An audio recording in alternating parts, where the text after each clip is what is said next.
Brought to you by CFU, the power of service. Welcome back to our Year in Review 2021 Panther Sports Talk Show. David Harris and I reflecting on the past year, and we'll pick up right where we left off. It is now April. Vaccinations are happening at this time, and the women's golf team finished second in conference and really had a good showing at her longtime head coach, Sean Bermel. Absolutely, and Coach Bermel does a great job, and he's been helping our golf teams get better and better each year. So to see them have that level of success was just phenomenal. And John, year in and year out, I know our student athletes love him. They love the chance to be able to learn underneath him. I actually did some golf lessons under Coach Bermel. Good for a while, but some things even Coach Bermel can't help.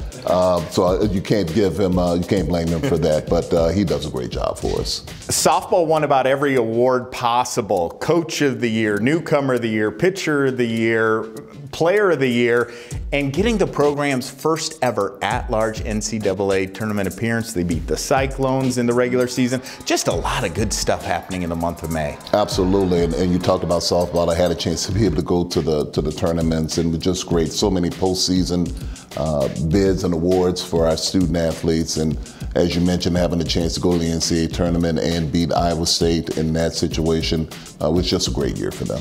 You also look at Dave Paulson. Again, we talked about him in the first segment, but he wins another conference title for the men. This time it's on the outdoor, and it's hard to defend your title, and they won it right at the very end. Absolutely, and I look back, I think we've won in the past 5 years 12 or so conference championships with all of our sports. I believe about half of those have been in track and field. So again, Dave Paulson just doing great things.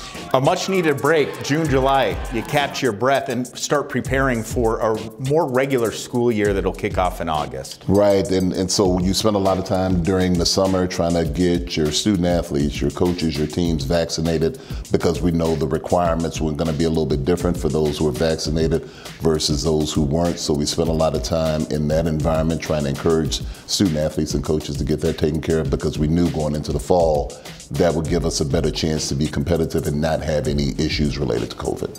How excited were you to start a fresh new fall with the fact that things were a little bit more normal? It was absolutely exciting, especially being able to have people come to our games. To be at full capacity, people were excited to be able to get back to our games, and so that was a fun time for us. As you take a look at what the fall was, football, another FCS playoff team, soccer making it into the postseason as well, volleyball, some quality wins, didn't make the tournament there. That's a tough thing to play in the spring, not have much of an off season, and then they're competing right again with their normal schedule. Right, and our student athletes did a great job in that regard to compete in the spring and come back in the fall, especially in the sports where you know there's a physical element like football or like soccer. Just a great job by our student athletes and a great job by our training staff, helping them to stay healthy with such a short turnaround. And then now, here the winter sports in full swing with wrestling and swimming and men's and women's hoops, and really having their eye on the prize of winning a conference title and going beyond that. Right, so now we've settled into a rhythm. It's maybe not exactly normal, but our student athletes are thinking now more about classroom, they're thinking about competition, they're thinking about winning championships, the kind of things that you want them to be focused on. We're still in a COVID environment, there's still a pandemic going on, but we've been able to normalize things enough now to where they can keep their focus where it needs to be. One of those student athletes is Jared Brinkman. He won the MVFC Defensive Player of the Year twice in 2021.